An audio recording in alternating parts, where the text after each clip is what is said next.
Hey guys, welcome to another video. Today we're going to be doing a Malthael guide. Now right off the bat, I want to make one thing clear. It's not Malthael, it's Malthael. And if you say it like that, you're definitely going to win all your games on Malthael. And so why should you listen to me? Okay, well first of all, I hope you're here because you respect my opinion on the game and you just want to listen anyways. But just in case, I'll give you a little bit of credentials. GM number 17 on the European server, and this is all solo queue. And I'm playing from Texas. I play at 140 ping, so a little humble flex. But also specifically from Malthael, this season in Storm League, I am 19-4 on Malthael. So people see me play it on stream, and they ask me to make a guide. I already have another Malthael video that you can check out, but that one was more competitive focused. So today, first of all, I'm going to go over the build, and then we'll look at a Storm League game that I played very recently, and I'll sort of try to break down the playstyle and my decision making, and hopefully that'll help you guys at least get some idea of like a good way to play them. And of course, it's just my opinion, blah blah blah. Like, take it with whatever. Like, I know people would be like, "Oh, actually, this talent is whatever, bro. Whatever. Like, go whatever you want." But like, this is just what's worked for me. And again, show the credentials. So I mean, that's all I can really do. But yeah, anyways, so first thing I want to do is go over the build, and I'll also link the build in the description. So level one. So I think this tier, all three talents are viable. The one I pretty much always go is Fear the Reaper. And the reason that I really enjoy Fear the Reaper is because it gives you in-fight mobility and it allows you to escape ganks and it just makes the hero feel a lot smoother, especially like whenever you're fighting and skirmishing, because your main mobility tool is your W, which you can't really escape with that, and it's also conditional on having the mark on somebody. So I really like having the little bit of extra mobility of Fear the Reaper. Like if I ever get ganked, like the trade becomes unfavorable, or sometimes whenever you're chasing a kill, or even just like navigating the fight and trying to find a different angle to approach, because to get into the fight can be awkward as Malthael. So I think having the little bit of extra mobility there. I mean, 25% move speed is quite a lot because mount speed is 130, so you're basically running at people with your mount. But as far as the other two options, I do think both are viable. On a pale horse is more of a macro option if you're playing on a large map and you're really focused on trying to get fast rotations and out rotating your opponents. I think it could be a good idea. So like the maps I'll probably take it on would be Alterac Pass or Sky Temple or maybe Towers of Doom. Because especially on those maps, you're doing mercs a lot more often. So like on Alterac, you can rotate from top to the merc, back to top to bottom. But overall, I think the fact that this isn't that good in fights, because you're just gonna get knocked off your horse right away most of the time. Because of that, I don't really take it. And then I think Death's Reach is also pretty solid because it allows you to jump from a lot further distance whenever you have your mark on someone, which can be very useful for chasing and securing kills, and also for potentially juking people. But generally, I only take this talent whenever I have either a nano boost from Ana or a light bomb from Anduin. And give me one sec, my cat is ganking me. Give me one sec.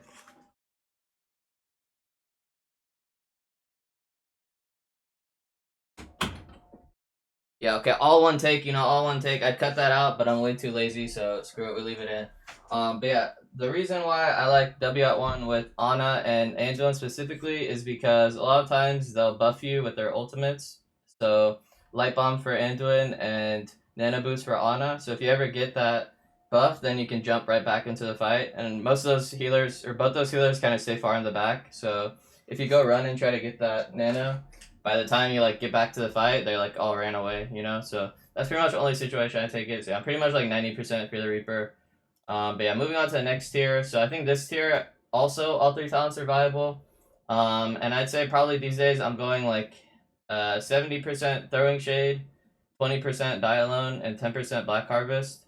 So Throwing Shade, which is my go-to, I think this talent is really strong because it allows you to get marks on people from a further distance, which is really nice because most of the time, in order to enter the fight, you have to already have marked somebody with your trait. That way you can use your W. And to have the range on this makes that a whole lot easier and a whole lot more forgiving, because it's just so much easier to apply the mark. And you can also spam this a bit more because of the decreased mana cost and the extra damage is pretty nice as well, but overall it's mainly just for the range, and it just allows you to fight easier as well. So like both these talents, I think, just making the team fights a bit easier.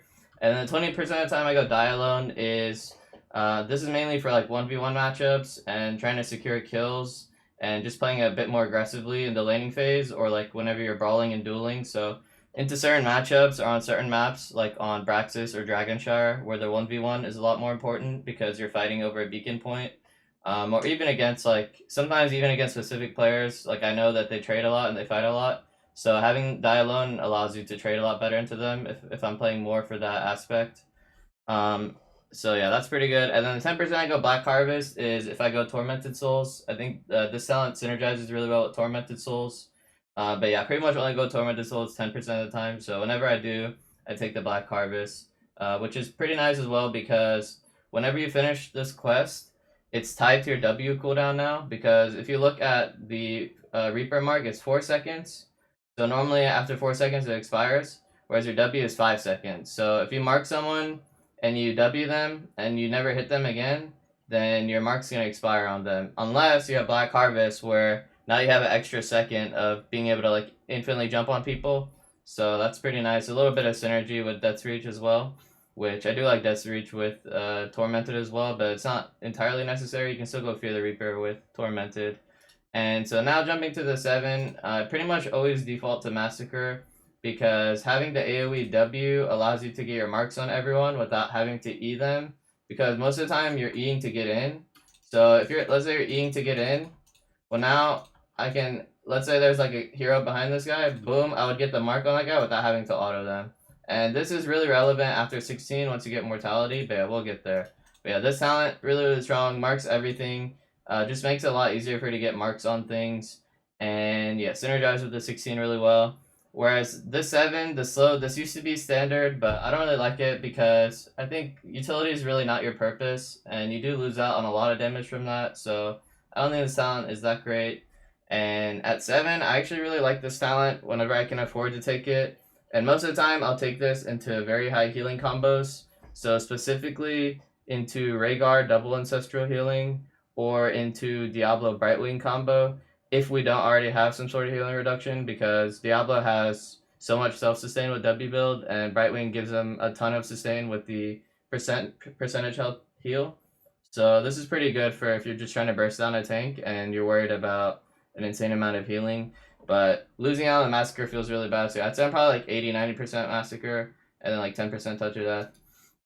Okay, moving on to the ults. So I think Last Rites is really, really overpowered, and it's one of the main reasons why you pick Malthael, because the execute is so OP. It's so OP. It's true damage.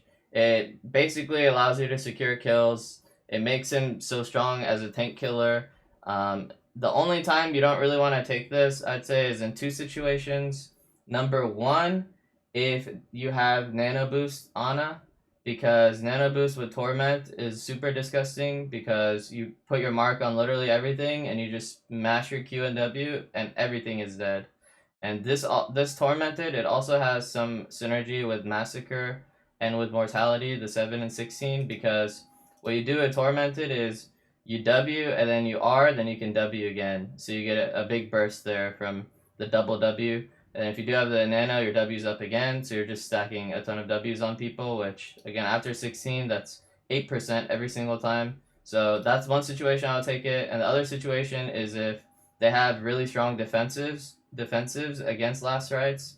So if they, for instance, have Uther Divine Shield, I think Tormented Souls is a really good counter to that, because you're not worried about him Divine Shielding your Last Rites. And also, Uther's healing is not that great in terms of long-term sustain and AoE healing, so there's some synergy there as well, where instead of going for the burst down on one target, you're going for the full AoE marking everybody. So yeah, those are pretty much the only 2 situations that I would play it, and most of the time, like, Last Rites are just so OP, it's like I'd take it like 90% of the time. And like even into defensives like Medivh Shield or Palm or Divine Shield, you can still get value out of this. Just the threat of it alone, or even just forcing a defensive with it, can be really, really powerful, especially once you get your CDR.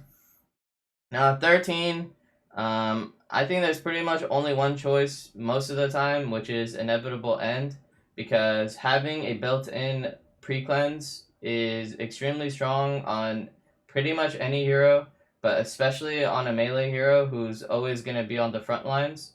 This talent is the best way you can express your skill as Malthael, and a really strong playmaking tool by being able to bait CC, and by well timing it with their CC. If you pre-cleanse the right thing, you can get a lot done in the fight, and it also allows you to just be safer overall if you just as like a nice panic button. But the other choices, if I had to pick one, I would say Shroud of Wisdom is decent, because if you're into like double mage, or let's say they don't really have much CC, then this will definitely beef you up. 50 spell armor. But the other two options I don't think are that great. Like even into double auto attacker, like I don't think 30 armor is that great, and it's too conditional because you have to mark 3 people, which is not always feasible. So definitely I would say stick to one of these two. I would highly recommend trying to get as comfortable as possible with Inevitable End, because you're pretty much always into some sort of CC. Okay, so now jumping into the 16 tier, this is the massive power spike for Malthael. This is his biggest power spike once you get Mortality. Mortality is his strongest talent because 8% burst on every W is extremely overpowered, especially paired with the Massacre. So again, the main reason why you take Massacre is now every time you jump into multiple heroes, you're doing an instant burst of 8%, which also synergizes with getting them low enough for you to last rights them, and it's also just a ton of chip damage, a ton of burst damage, more so. And so yeah, this is a big power spike. The only other talent I consider is Memento Mori if I went for Black Harvest and Tormented Souls, but even then, I would still probably take Massacre and Mortality because it's just so strong. So definitely that's like probably the most clear tier to me of like always take. Actually 20 is the most clear. 20 always take buyback, always take the revive, because revive abilities are scams. They're super OP. They really shouldn't be in the game. Like anyone that had like Leoric, Diablo, Uther, and Malthael, this really allows you to play a lot more aggressively in the late game, and it allows you to win fights you normally otherwise wouldn't, because if you trade 1-for-1 and come back, well, now it's just a 5 versus 4, right? So yeah, this sound is just super OP. Always take this. I've seen people try to get cute and take the other ones, and I've seen so many games lost because you were trying to, you were trying to cook a little too hard. So yeah, always, anytime you have a hero buyback, please always take buyback, because it's just so OP, or resurrect, whatever you want to call it. So yeah, a little long-winded. Apologies for that. I was thinking I'd make this video shorter, but I wanted to really give you all the in-depth talent analysis. That way you can kind of see where I'm coming from. And so yeah, this would be my bread and butter standard build. Of course, the variations I spoke about earlier, and of course I'll link this build in the description as well. So now let's jump into the replay, and yeah, basically I'm just gonna analyze the game and my decision making, and kind of what I'm doing in any given situation, if I can find it. Oh, I'm all the way scrolled down. Here it is. Okay. So yeah, this was a pretty high level Grandmaster game in Europe. As you see, we have like Hasubabs, K-Dog, Corky. Who else we got? We got Sven over there. So yeah, pretty high level. The reason why I picked Malthael here is because his 1v1ing is very strong on a map like Braxis, and even his 2v2ing is. So this would be a good game for Malthael because they have triple melee and they don't have too much poke damage. So I would say generally Malthael's main counters are ranged kiting heroes that poke you from like a screen away that you can't really get your mark on. So heroes like Sergeant Hammer, or Vala is one, but Vala on her own, so like one counter alone is normally not enough, but it can be. So other examples would be Falstad, Tracer, Lucio. You generally don't want to play Malthael into these heroes. Hanzo. If it's only one, again, it's not too bad. But if it's multiple of those, you're gonna have a really bad time. So yeah, I try to pick them later in the draft whenever I know that they have triple melee, or if they have like good matchups for me. So yeah, Hogger matchup is pretty good for Malthael. And as you see, I have House of Ops here to gank, so I'm playing a little bit passive to try to bait him in. And yeah, we're basically 2v1ing right now, which is a pretty common strat in a bit higher level games where there's a lot more roaming going on this map. But the good news for us is that their roamer is Muradin, who trades pretty poorly into Malthael, so you always want to look at who trades well into you, who doesn't trade well into you. So again, like the range pokey heroes, they normally trade well into you, but most of the melees, you can almost always trade well into them. So like I'd be pretty comfortable 1v2ing into these guys. So I don't really need him here, but I guess he's just thinking that he doesn't do much bottom and he wants to pressure. So I mean, I'll take it. It makes the lane a lot easier for me. So let's jump ahead. So yeah, so because we got wave pile here and we chunked them, I decided to instantly start this camp, which was a bit of a risk. Hogger definitely could have met me here, but I'm pretty confident that I can outtrade him even if he does come fight me. Especially, so you always want to look at what you can heal off of. So if I'm healing off this camp and I'm hitting him at the same time, then I'm pretty sure I can win the trade. Especially like my team could come rotate and help me. So this is a bit of a calculated risk. And sometimes you have to take a bit of risk in order to secure advantages, as I did here in doing that camp.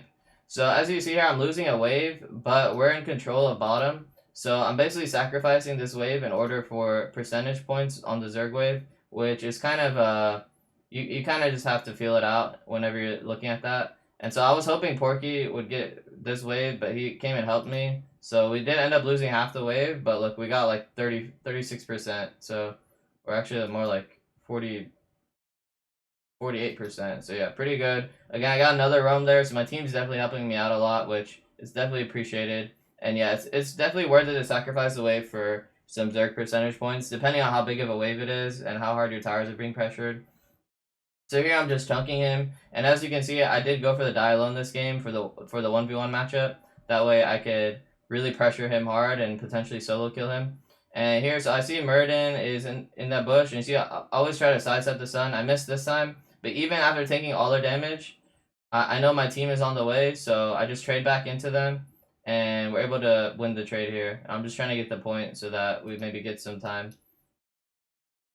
And yeah, the basic playstyle is just try to sidestep abilities, try to use your Fear the Reaper to dodge abilities or to like reposition, and then ideally you get your E on someone, so you always want to try to fish with the E's to try to land on someone before you take the trade, because a lot of times just walking up to them won't help, but definitely if it's a melee hero and you're fighting over some sort of objective, then it's a lot easier. So yeah, I just took a quick back there because I didn't have tap, and Hasu was in my lane holding anyways. So now I'm back. This guy spun, so he's gonna die. Or he should die. Hogger OP, Hogger OP. I tried to get the last Q on him, but I couldn't finish him off. I don't think there was any way I could have got. Maybe there was a way I could have body blocked him a bit harder. So here again, murder on the point, just trying to dodge the stun. So movement is very, very crucial on any melee hero, but especially some of the lower mobility heroes, because if you're dodging things with movement alone, then it can be a lot easier for you to save your defensives for like really horrible situations instead of just early popping defensives because you're not confident in dodging. But again, that kind of depends on the situation, because if you're not if you're like greeting your defensives too hard, then you can get in trouble. And if you're using them too early, then you might just get zoned out later. So again, here just trading into their melees, got another roam. So yeah, my team's just helping me a lot here. There's not really much to see here, but hopefully later on we see some better plays. So yeah, I was gonna take my tap here, try to hold the point. And yeah, they have a bit of an XP lead because of the kills they got on bottom. I went to check this camp because I was worried that Hogger was on it. Again, see, dodged the stun right away. So a lot of this game is just trying to predict what people are doing. So like, I know that most likely he's gonna try to stun me off the rip. So you always want to hit him with a little hezzy, like a little sidestep, because it's like doesn't really cost you anything to do that. And best case, he stuns early and you hit him with that. So and now he doesn't have stun, right? And so that just makes the trade a lot easier for me. And as you see here as well, as soon as we hit 7, I instantly take Massacre. So this is a mistake I see some people make, is that they don't instantly take their talents. So you should definitely try to get as comfortable as possible, holding control and looking at, like, you should look ahead of time what number you want, or you can favorite it and do it like that. But what I do is I just look ahead of time, like, okay, I want Massacre, it's going to be control 2. That way, as soon as I hit 7, I can just hold control and press 2. Because a lot of times you don't have the luxury of, like, stopping and seeing what you want, or, like, moving your mouse over to click it, because a lot of times you hit the talent here as you're fighting. So yeah, that's just a good habit to get into. And as you can see here, I jumped on them both with Massacre, and now I'm just trading back into them. Murden jumped on me. Highly illegal. He missed his stun. So we gotta send him straight to jail. Finish the kill. So yeah, easy 1v2 there. I mean, they definitely misplayed, but that's basically the idea, is just try to use your movement and the fact that you trade well into melees to your advantage. So that's basically it. Like you just try to outplay them with movement, and you try to understand like which trades you can take and which trades you can't. And so here, yeah, I'm just trying to clear the wave and try to let my Zerg wave get as much value. And so here, what I like. Okay, actually, I forgot to mention one thing about Malthael. That his biggest weakness is that you really suck at hitting buildings, because all you can do is hit it for 112 damage. It's really horrible. So going for creep waves and merc camps is definitely your highest value, besides just taking trades and like killing people. So that's why I try to proxy the wave there. I didn't expect Vala to come up because the Zerg wave was basically cleared, so I definitely bit off a bit more than I could chew. I almost killed him actually, but yeah, that was a bit of like a overstay for me trying to proxy that wave. I think if I did it a little earlier, maybe it would have been fine. But overall, probably just too greedy. And at least Hasu traded the kill. I think he dies for this, but I mean, at least I got most of the wave too, so it actually ended up getting decent value. So yeah, sometimes dying to proxy wave is not that horrible. I still wouldn't say that was worth, but at least we got something for it. So yeah, definitely a bit too greedy for me. I should have been more aware of the Vala rotation. And so now I see my team doing hard, so I just go to do my easy camp. I don't expect them to invade because Vala just respawned. So I think it would be a little greedy for them to invade. And they actually do end up jumping in. But I just say screw it, I'm too far, and I'm already committed on this camp. So I just finish the camp, and like, if my team can kill that guy, they can kill that guy. So like, sometimes it's okay to not join the fight, because if you're like too far away and you feel like the fight's over before you even get there, it's okay to like keep getting value on your side of the map. So like, since I'd already committed like a few seconds of time to that camp, I just decided to finish it off instead of go help them try to kill Murden. So yeah, that's just like a decision you have to make in any given moment. And so here we try to gank this guy, but it's Hogger. He's pretty ungankable. He just spins away. And yeah, I'm just trying to get wave priority now, because if I okay, Crankle down. But I think I'm able to trade this here by this guy's B stepping out of his mind. You see here, I pop the Fear the Reaper to chase, finish the kill, and then I hit him with the never B step K dog again. Even though I mistype again, but it's all good. Gotta protect my boy K-Dog. So yeah, that was just a nice little trade. I mean, he definitely smurfed on Crinkle, but at least I got the trade back.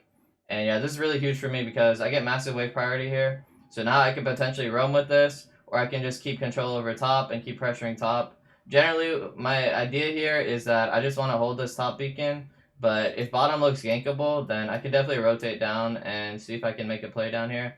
But without last rights, so like last rights is really a big tool for securing kills. So without that, it's a bit harder. So I think I take a look, and as soon as Porky dies, I basically like make a U-turn. I think I'm still thinking about it, but yeah, I probably could have made that U-turn a little earlier. But yeah, once your healer dies, you can't really fight that. So I just go back to top, and he's here, but again, he can't really beat me 1v1, and I'm pretty confident even if Murden comes, I could buy enough time for my team to come, or I could potentially outplay them 2v1. So you always want to be brave whenever it's like two melees. You can definitely outplay two melees, depending on the melees, but definitely a Hogger Murden, I think it's pretty easy to melee. And so there, like, I massacre, or I use my W there, my massacre, because I get the mark on the whole wave. So that's always nice. And you can always use it to like dodge abilities too if you can. And there, like, my false set's flying in, so I jump back in last second, get the last rights on him before it goes out of range, so hopefully we can secure the kill. So like sometimes even if you're not going to execute with it, it's still good to get, so it still did like 900 damage there, right? So still did a decent amount, and we were able to secure that kill. So yeah, just looking back at this trade, I do think I probably wasted W here in hindsight, because I think I have to save W for his shockwave. So if he was better, he could have instantly shockwaved me here. So that's looking back on it. I do have to you do have to hold your W for like dodging abilities. So I probably wouldn't have played it like that looking back, because yeah, he definitely could have instantly shockwaved me there. But at least we got the nice gank here. And yeah, it's still, even though he's half HP, it still does 900 damage, so it's still good even if it's not going to kill somebody. And yeah, overall that trade was not good for me because I wasted W. And there, again, the Hezi, the sidestep, always good to do that early. And then now it's also like a kind of a mind game because I basically both times I dodged a stun, he threw it right away. So it's almost like a mind game. Probably the next time he tries to stun me, he's gonna hold it a bit longer. And I keep that in mind because I know that I sidestep 2 of his stuns on the immediate. So probably next time he's gonna hold a bit longer. So like sometimes there's a mind game there of like conditioning your opponent to you playing a certain way. So he's probably thinking like, oh, he always sidesteps our way. But maybe next time I just like aggressively trade, and then he like panics or something and like throws it in a bad spot. So like whenever you're playing against certain abilities or like certain players, it's always good to like try to condition them and like try to understand like what the trades have been like.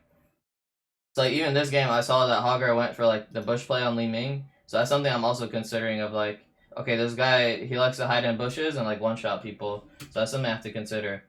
So there, yeah, using W to escape. If anyone's ever behind you, you can always just jump right over them. So that's always a nice thing to do.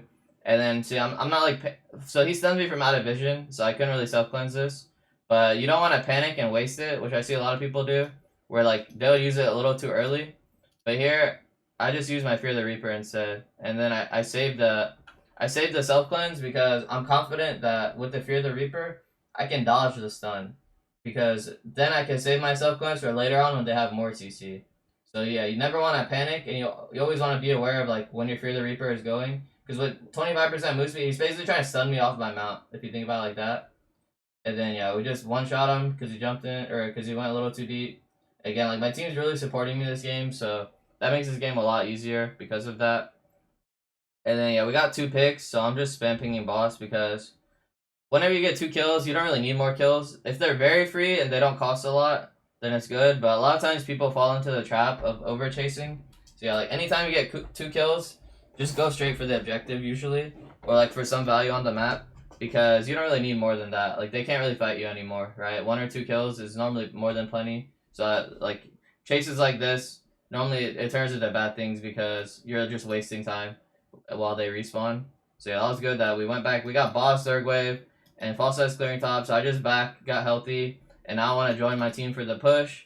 And as soon as my last rights is up, I can maybe make a play. So whenever you're in a siege situation, like, oh, actually our Li Ming died, so we're 4v5, so I'm keeping that in mind. And yeah, whenever you're approaching it from the front, you really want to be careful of them one-shotting you, because as a melee hero without any built-in armor, unless you go out at 13, but I didn't, but without any built-in armor baseline, you're actually pretty squishy, and so you can die really fast. So you always want to be like pretty early on the inevitable end. So that's kind of what I'm keeping in mind, especially because it's 4v5, so they might try to fight us fast. So there I take the trade, and I instantly inevitable end in order to, because I thought Alark would combo me right away, right? So that's why I'm like trying to predict that their CC is gonna come whenever I blink in. And a lot of times you can do that where you can force them to focus you and force them to use CC. So like here, whenever I blink in, I'm basically saying you have to hit me now. And also the only reason why I get into range, because right now I'm slowed by Hogger 13 by Pummel. I'm slowed right now. But the only reason why I get into range of blink is Fear the Reaper. So this is like some Fear the Reaper value. And you might think like, hey, you could have blinked there with W at 1. But the thing is, now I can't get out because I still have the move speed running to get out as well, right? Because it's 4 seconds. So like at 21 seconds, it's going to expire. So as you see, blink in, I say, hey, you have to hit me now. I just blinked into your whole team. But by saying that, I pop inevitable end and I'm inevitably getting value. You see what I'm saying? Like, because they have to throw CC at me. So they didn't throw the Alark combo, but they threw the Tyrande stun, which I was able, right there I was able to dodge it. And yeah, my move speed allowed me to like kite out there as well. And that was a very good trade for me because I got marks on 3 people and I forced a lot of their cooldowns. So anytime you can force cooldowns and force them to hit you without dying, of course, then it's really good. And so here Murden jumped in, so immediately I want to like trade on him and force him to pop his ult. So like you might think like, hey, this was a bad ult because Murden has ultimate. But the thing is, his ultimate is longer cooldown than mine. And by forcing him to use it early, I took a favorable cooldown trade. And you also put him into a bad spot because now he has to decide, like whenever I last right him here, you see I pop everything, I blink in last right. He has to make the decision of, I might die here, so I have to pop Avatar, but I really want to save Avatar for later because if I use Avatar now, then they're just going to back up a little bit and my Avatar feels kind of wasted. especially because it's an unfavorable cooldown trade. But if I don't pop Avatar, I might get bursted and die. So yeah, like basically what I'm trying to say is using the early last rites to force cooldowns can be a powerful tool, especially early in the fight. And so that's why I popped it very early, because yeah, I force his cooldown. As you can see, it's 60 cooldown for me right now because I have 2 stacks, and each stack reduces it by 5 seconds. But his is 90. So I just took like a net positive 30-second trade if you think about it like that.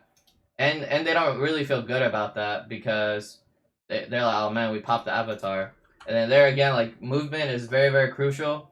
So like he keeps fighting with the Avatar and he tries to stun me. So again, like blinking over that. And a lot of this is intuitive because like I said, like I'm on ping. So a lot of what I'm doing is just intuitive, like based on pattern. Like obviously I'm like kind of trapped in a corner here. So obviously they're probably going to throw something at me. So what you do is you back up a little bit. You look like you're cornered, and boom, he threw the stun because he didn't expect me to blink. So like easy cooldown bait right there. And then now my self cleanse. So the beautiful thing about self cleanse, especially whenever you, so the reason why I like using it early a lot is like if I use it early, then I'll have it again in the middle of the fight, which is basically what happened here. And same for my Fear the Reaper. So now both my defenses are back up. So I'm down to like keep trading. Unfortunately, he gusted them all away. So maybe he was scared because they had 5 still and we had 4 still. Yeah, that was basically all 4v5. But I think we probably could have kept trading there. But especially because I just dodged a Murden Sun and Alark was kind of cornered. Maybe he was trying to corner against the wall, I'm not sure. But yeah, either way, all good. Still like really good trades from us. And as you can kind of see like the idea of team fighting, of like trying to blink in, force cooldowns, taking cooldown trades, looking to secure kills, looking to make them hit me only whenever I know I can survive. And a lot of times you have to trust your healer as well because sometimes you're going to need the heals if they just have a lot of raw damage. And then yeah, basically like I'm just trading into their melees for the most part, right? So that's really what you want to do is for the most part you just try to stay out of range of the backline and you just take favorable trades onto their melee characters. So like right now is a good example of like Muradin doesn't have Avatar for 38, but my last ride will be up in 8. So like that's a 30-second positive trade right there, right? Or more like 28 seconds, but regardless. So yeah, anyways, 2 of us died. And so knowing that, I'm just trying to safely get vision. So a lot of times you want to be a ward on the map, and this is particularly important if you're a melee hero, like a tank or a bruiser. You want to like get vision on the map because yeah, I know that now we know where he is. So it's like super important. I'm basically a human vision tool right now, where we see this guy top, so I know like they can't all 5 be here. And I also saw they capped this. So I know they need at least 1 person on this, 1 person on this. So most people they can have here is 3. And I have both my defenses up. So this is a pretty safe bush for me. And I can't really start this camp because we have 2 people dead. And I can't really clear any waves. So the next best thing you can do whenever you can't fight, you can't clear waves, and you can't do camps, is you can just be a human vision tool. That's basically what I do. I just get the vision. And if I saw his stun and I thought it would hit me, then maybe I would pop my self cleanse there. So just having that tool ready always. So there he almost got me with that one. So that could have been a little risky, but I think we were pretty smart staying out of range. So right there, actually a very very important thing just happened right there is that Hogger just used Shockwave. So I know 2 things now. I know 2 things. The number 1 thing I know is that Alarak is a little late because he just cleared this wave. Number 2 thing I know is that Hogger just used Shockwave. And then finally, number 3, there's actually 3. Number 3 thing I know is that Avatar is still not up yet. So knowing these 3 things, I take my pre-tap and I'm ready to fight. Because they're at disadvantage here. They're missing an ult. They're missing 2 ults rather, and they're not fully in position. Fully in position meaning Alar cannot be in this bush. There's no human way he can be in the bush yet because he just got here from top. So knowing all these things, that's why I'm pretty confident. And so this is a tool you can use with self cleanse. Is what I'm gonna do here. Here, I'll just play it and then you can see. So basically what I did there was I pretended like I was face checking and I popped my self cleanse as soon as I got into range of Muradin's stun. Because I know that their tool to punish me there is Muradin's stun. Because Alaric's on range and Shockwave just got used. So their only tool to punish me here is a Muradin or Tronda stun. So what I do is I go right in range, like I'm gonna face check, and then I pop it because I'm expecting the stun to come out. Now it didn't actually happen like that, so like he saved it wisely, but I think I still dodged Rain of Vengeance with it, as you can see, and I baited them to go on me, which was my overall goal. So as you see, they all got baited to go on me. I blinked the stun again. We get a big root combo. I get the last rights. Boom, boom. Avatar does come back up, but it's like already too late. They're just dead. So, and Porky's pinging himself like that wasn't on me. No, just kidding. That was a good root combo, but I like to think I set that up by basically you just take a calculated risk.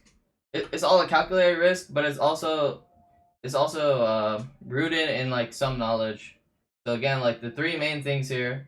Alaric is late. You see, we just saw him on the map. Alaric is late. Shockwave is down, and Avatar was still down for a little bit. So and also on pre-tap. So pre-tapping before you get into a fight is really really good because now I have some health running as well. If I can't get any heals, you see like all this volley damage. I'm basically like my tap's gonna heal me up over time, and then knowing as soon as my self cleanse runs out, he's probably gonna try to stun me. So that's also like taking the knowledge that like he's waiting for my self cleanse to run out to stun me, but I'm waiting for that to blink. So it's again like a little bit of a mind game of like trying to predict and a lot of times you can react to these things, but predicting it is always going to be like a better. I mean, you should ideally do both prediction and reaction, but you should always have an idea of what they're trying to use to punish you and like where they're going to be and like what kind of fight they're trying to take. And I also kind of have the knowledge that we're almost 16, so like normally the right play here is to just wait for 16 and soak, but because we have such favorable cooldowns on the map, and also they are a little bit desperate in their positioning because we're winning the map so hard, right? Like we just won. We're winning every Zerg wave. We got the boss.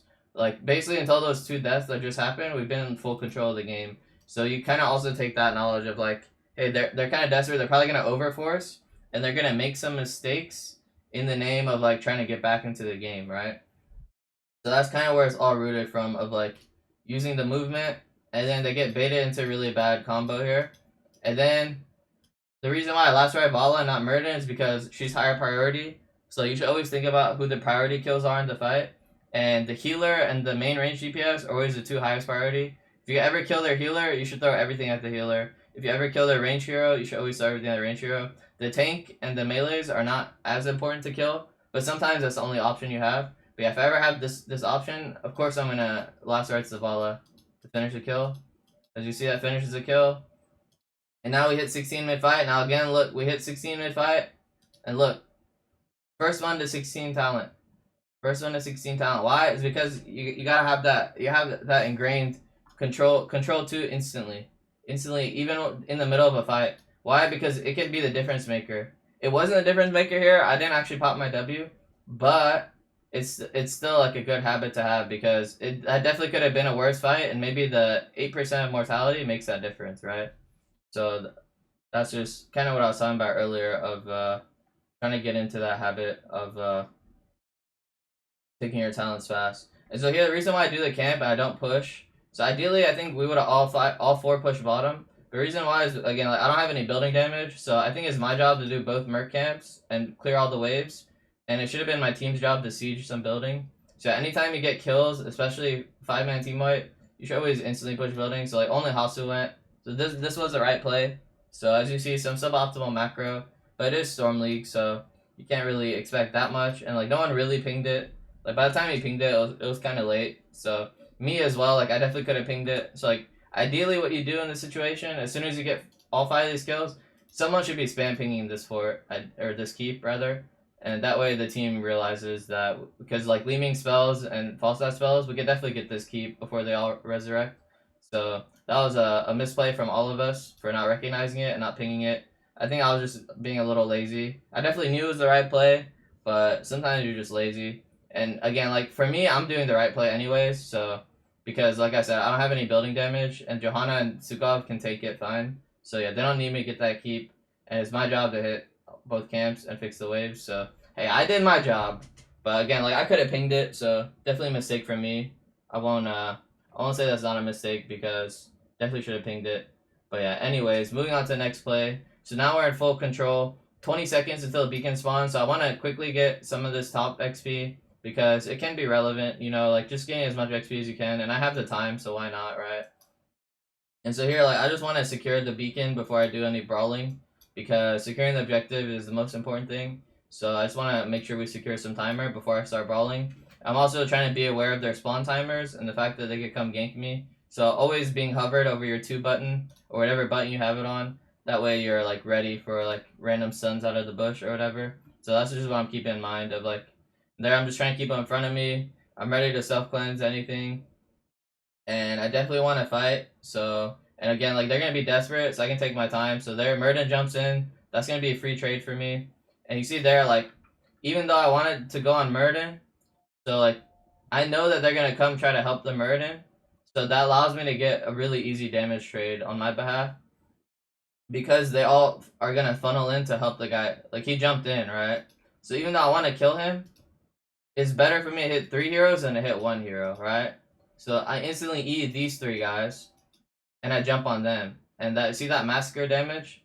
It's like pretty disgusting. I just chunked all of these guys for like a third of their health, basically for free.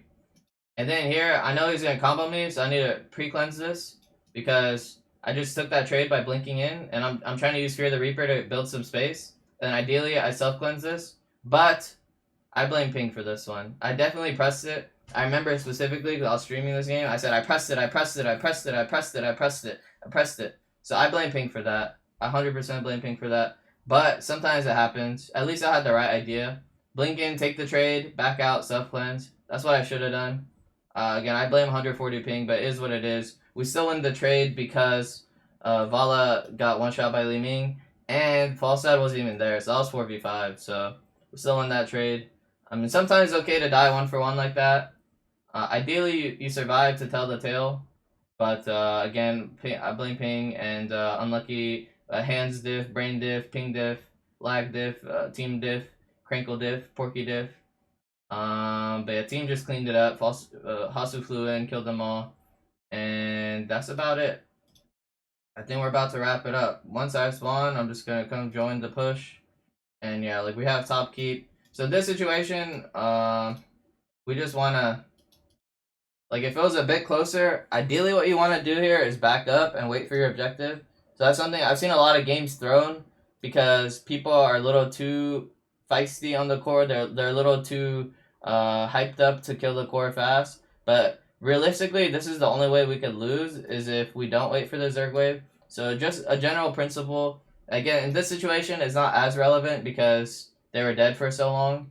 But a general principle is like wait for your objective. So I've seen like 30-minute bosses on an empty keep, on like an open core, not end because the team ran too far ahead and they took the fight.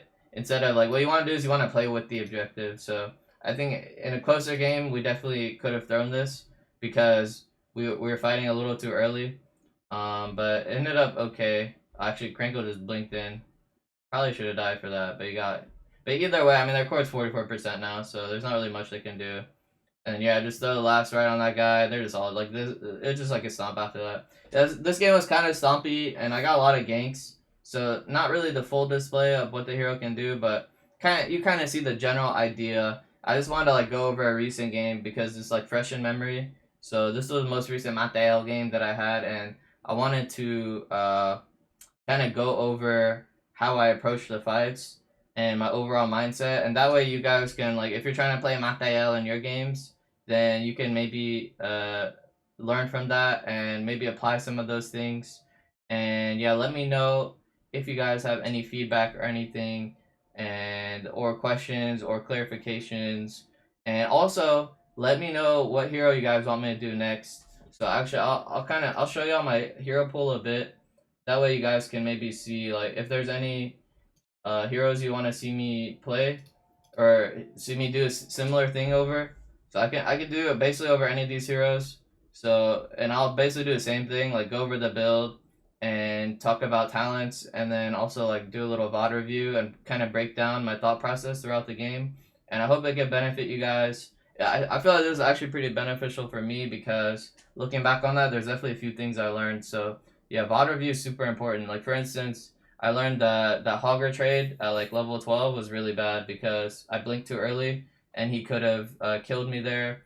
And then just a few other things, like small things. So yeah, if you guys aren't doing VOD reviews of your own games, I think you should definitely start doing that, or just watch stuff like this. That way, hopefully, you can learn and get better, so you could climb higher and just feel overall better about your gameplay. But yeah, let me know what hero y'all may do next.